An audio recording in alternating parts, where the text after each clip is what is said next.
Minhas irmãs e meus irmãos, equipistas de Nossa Senhora, saúde e paz. O Senhor fez conosco maravilhas e santo é o seu nome. Nós nos juntamos sempre, em todos os encontros das equipes Nossa Senhora, nos juntamos a esses sentimentos de Nossa Senhora, Mãe de Jesus, para proclamar as maravilhas que o Senhor fez e a santidade do seu nome. E é justamente a santidade o tema que vocês me pediram para meditar com vocês aqui nesses poucos minutos nossos aqui, não é? É um tema muito amplo, é um tema central na vida cristã.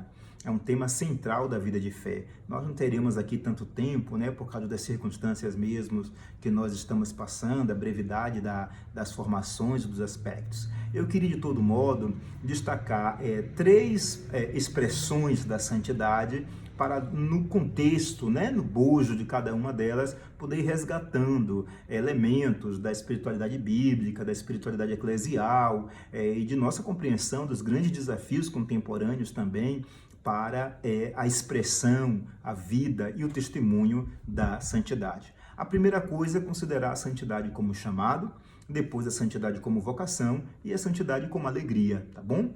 Então, a santidade, perdoe-me, como chamado. Eu gosto de recordar sempre esse aspecto, porque recorda que alguém nos chama.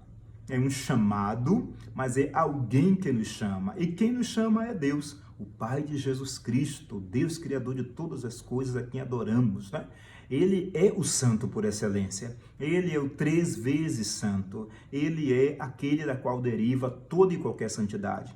A santidade encontrada dos milagres, a santidade encontrada no estupor e na beleza da criação, a santidade das realidades espirituais e a santidade que atravessa o coração de homens e mulheres ao longo de toda a história bíblica e ao longo de toda a nossa história, né? Homens e mulheres conseguiram testemunhar por uma entrega confiante nas mãos de Deus da própria vida, a vida de santidade, né? Conseguiram testemunhar isso.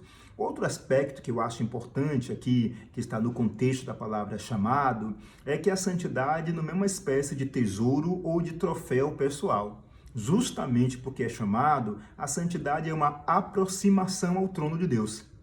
Então, Deus oferece a sua santidade. Deus dá a sua santidade ao Israel de ontem e ao Israel de hoje, né? Que são aqueles que são batizados em nome de Jesus Cristo.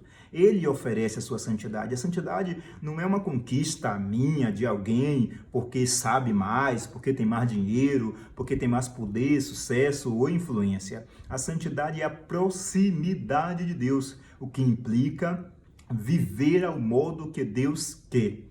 A santidade significa aproximação do querer de Deus. Claro, nenhum de nós vai conseguir, vamos assim dizer, pelo mérito próprio, pela própria labuta, chegar e dizer a Deus, e eu consegui, não é? A santidade também é humildade, né? A santidade é uma modéstia de vida também. Nenhum de nós vai chegar assim ao ponto de ter uma exigência a Deus, né? A santidade que é dada por Deus é dada como dom de sua presença, como dom de seu amor por cada um de nós. Então não é uma conquista nossa, é um chamado à proximidade dele. Agora, certamente, Deus anima, quando chama, anima. Deus chama, e um detalhe outro importante deste elemento que essa palavrinha coloca para nós, é que a nossa criação é marcada por esse chamado. Nós estamos inquietos, para usar uma expressão de Santo Agostinho, nosso coração fica inquieto, fica em ebulição, enquanto não se encontra nele. Enquanto o coração não realmente é respondido nas suas expectativas. E a santidade, vai dizer Agostinho, mas também diversos santos, São Tomás de Aquino também vai dizer, a santidade é a aspiração máxima do coração. E por que a aspiração máxima do coração? Porque o coração deseja viver com Deus. O coração deseja, encontra a sua alegria, a sua realização em viver com Deus. Não é a realização material, né? Não é uma realização de poder, de sucesso, é a realização de viver a vida em Deus, de viver nesta vida, mas noutra vida, viver a vida eterna com Deus. Esse é o grande presente que Deus deu ao coração, a inspiração das coisas santas. Deus deu ao coração a motivação de buscar a sua vontade, de buscar as coisas que lhe agrada, de buscar a sua lei, de buscar viver ao modo com o qual ele distribui, viver ao modo ao qual Deus, desde a criação, pensa toda a beleza da criação, toda a beleza das relações, toda a beleza das estruturas, Deus pensa para a santidade. Então esse é o primeiro elemento que eu gostaria de chamar a atenção. A vocação é um chamado. Parte de Deus que chama, esse chamado é uma inquietação colocada desde a criação, né? Dentro de nosso coração, dentro de nossa inteligência, dentro de nossos sentimentos e de nossos afetos, eles já são provocados. A sua constituição natural, ele já reclama, já evoca a vocação divina de cada coração, de toda a inteligência, de todo afeto, de todos os sentimentos. Tudo, né? Ele vai dizer para a nossa tradição que é colocado e procura em Deus essa realização. Então, pela palavra chamado, colocar essa experiência de homens e mulheres que atravessam toda a história da salvação até os nossos dias. São atravessados por uma inquietação que às vezes nem se consegue explicar completamente, né? Não se consegue dar todas as variantes racionais dessa explicação, mas o coração é motivado, é animado. O coração encontra uma motivação profunda, o coração encontra uma motivação constante, que leva à virtude, que leva à alegria, que iremos falar daqui a pouco, que leva ao serviço aos irmãos e às irmãs, que leva à contemplação das coisas eternas, que leva à contemplação da simplicidade da vida. Isso tudo está no contexto de um chamado, significando que a vida não é um acaso. O chamado recorda que a vida não é uma espécie de tropeço, né? Onde a gente vai se tropeçando de pedra em pedra. Dizer que somos chamados pelo santo à santidade implica observar e louvar a Deus de que a nossa vida tem sentido nele, de que a nossa vida tem realização nele. Esse é o ponto alto, né? Nossa liberdade, nosso caminhar, nossa inteligência, o bem que fazemos, o mal que não queremos fazer, tudo isso encontra a plenitude em Deus, em sua santidade, nele que é santo. São modos de expressar, né? O concílio lembra também uma coisa interessante, né? Mesmo naqueles que não expressam a fé em Jesus Cristo, não professam a fé em Jesus Cristo, nós identificamos uma aspiração. Ora, uma aspiração de santidade, em outras motivações religiosas, ora, até mesmo naqueles que não professam fé nenhuma, a aspiração pela justiça, a aspiração pelo bem, a aspiração de qualquer modo humanista, recorda, é como se toda a criação, de algum modo, e às vezes até de modos escandalosos, ela grita, ela reclama esta condição da eternidade, né? Ela reclama essa condição de responder a uma palavra que lhe foi chamado. Isso então me coloca aqui o segundo sentido que queria falar com vocês de santidade, vocação, né? Porque vocação recorda que esse chamado tem uma palavra que se dirige. O coração é vocacionado, a inteligência é vocacionada, ou seja, caminha. Mas caminha como? Caminha de qualquer jeito, caminha adivinhando, friccionando pedras, jogando dados, apanhando realidades etéreas. Não, né? Para nós cristãos, não. A vocação é um chamado porque ela recebe uma palavra criadora e uma palavra recriadora. Uma palavra que cria, que é a palavra do Senhor, mas é uma palavra que de Deus, a santidade de Deus recria também. Recria, tanto por causa da experiência do pecado, que nós experimentamos em nossa vida, nas relações, em escolhas e atitudes que nós fazemos, em omissões também, nós reconhecemos que tem uma palavra recriadora, tem uma palavra única, que se dirige para nós em dois tempos, eu diria, né? Dirige-se no tempo da criação, quando cada um de nós vai à existência, quando cada um de nós experimenta a existência criada e colocada a nosso serviço. As frutas, o alimentar, o sol, a chuva, a natureza, cada irmão e cada irmã, constitui-se essa antecipação da palavra. Essa palavra também se antecipa no amor de Deus. Essa palavra se antecipa por este amor que vem primeiro. Essa palavra se antecipa por uma relação. Não é só uma palavra, no sentido que é uma palavra jogada. Não é uma palavra simplesmente lançada. é uma vocação. Mas o que é, Padre Maurício, o mais importante então disso é que esta vocação implica o quê? Um diálogo. Porque a vocação reclama uma resposta. Então, dizer que a santidade é uma vocação implica colocar no horizonte dessa vocação que cada um responde a essa vocação.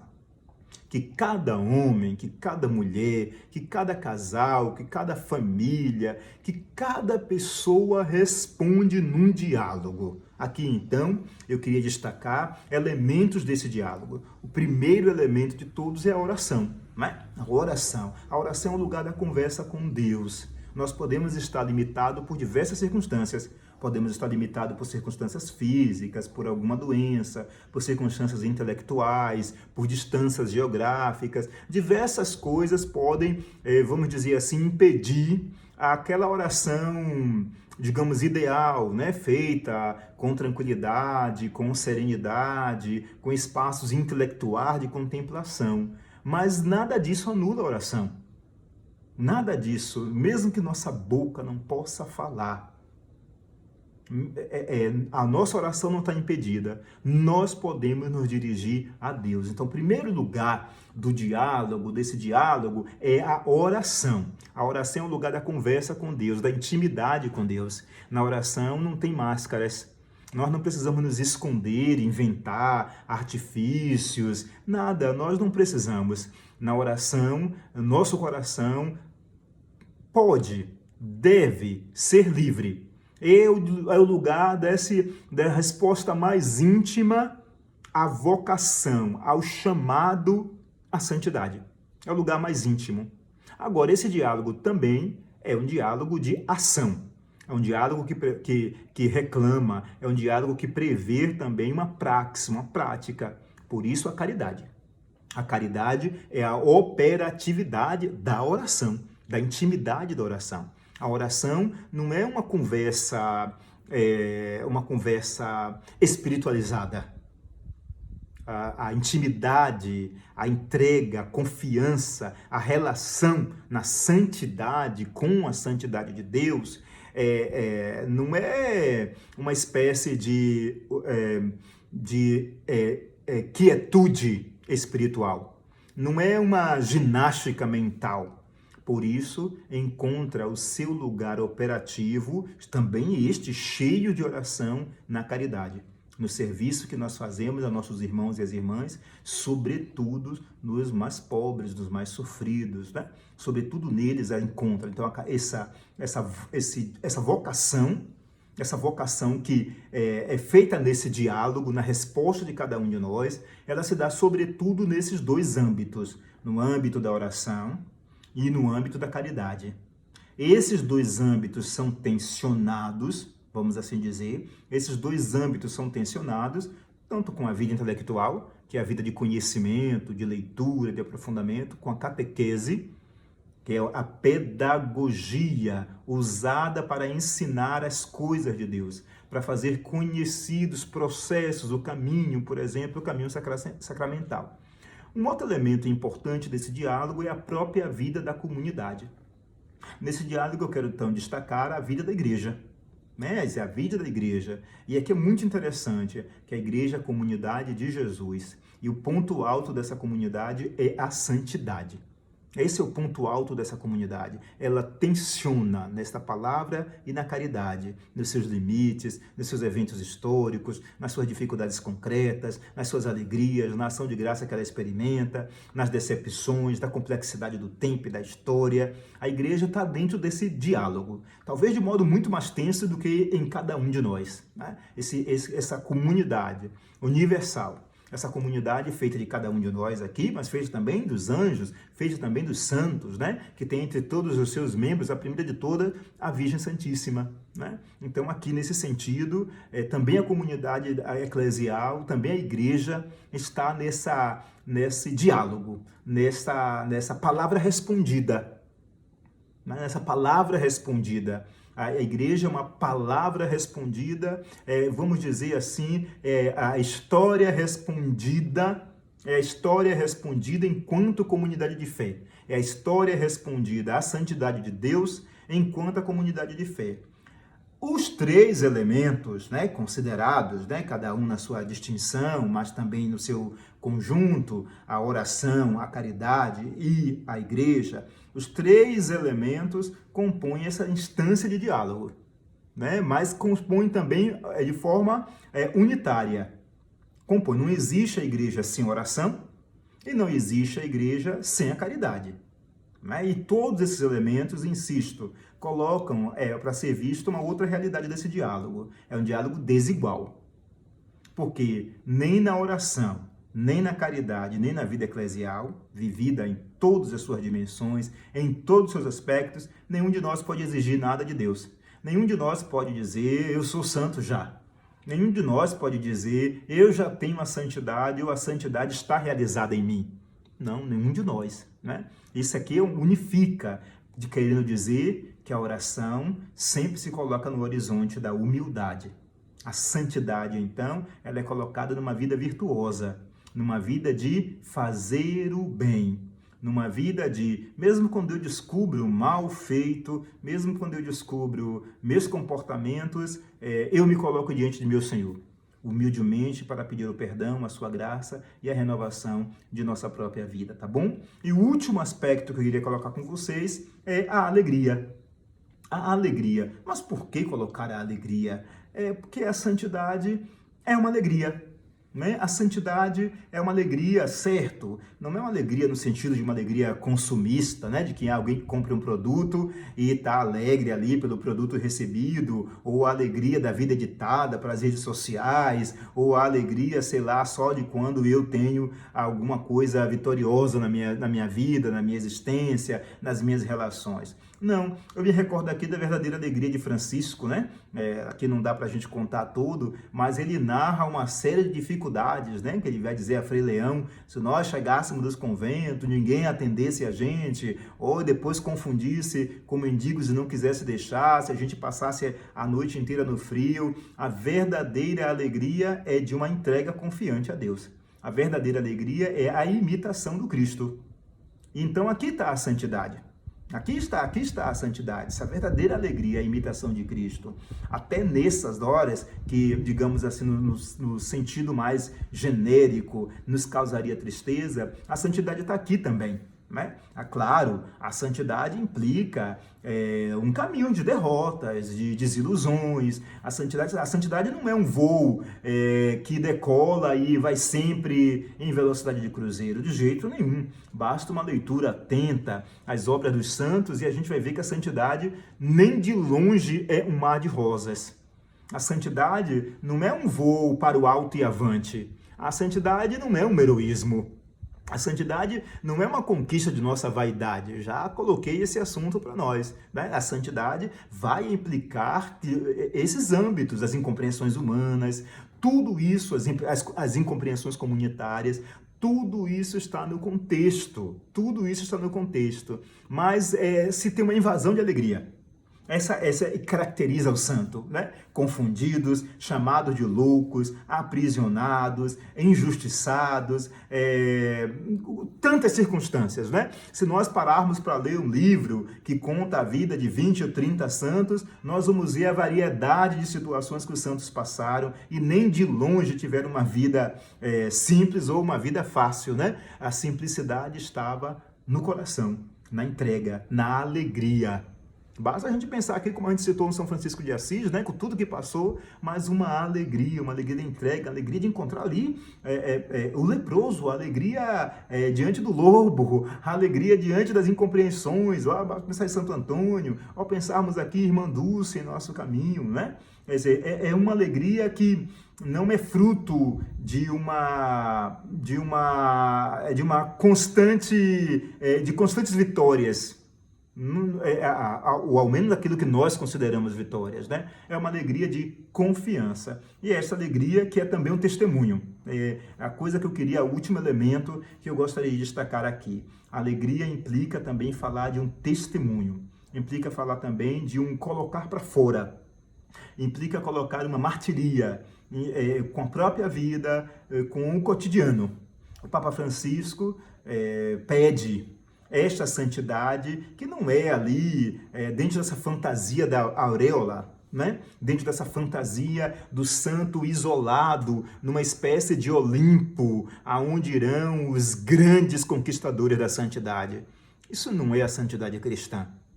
Isso não é a santidade cristã. A santidade cristã é a entrega confiante a Deus no serviço aos irmãos e às irmãs. Aqui que está essa síntese da santidade, sempre olhando para aquele que é santo, sempre pedindo a Ele que renove a vida de cada dia, os traços de santidade que cada um pode identificar na sua vida ou na vida de outras pessoas, tá bom? Então, enfim, eu acho que não dá para dizer tudo, né? Não dá para dizer todos os aspectos, mas eu espero que esses 3 elementos, né? Chamado, vocação e alegria, possam ajudar na reflexão sobre a santidade. Um grande abraço a todos os casais equipistas, saúde e paz, e juntos, né, o Senhor fez por nós, fez em cada um de nós maravilhas, e santo, certamente, com certeza, santo é o seu nome. Louvado seja nosso Senhor Jesus Cristo, para sempre seja louvado.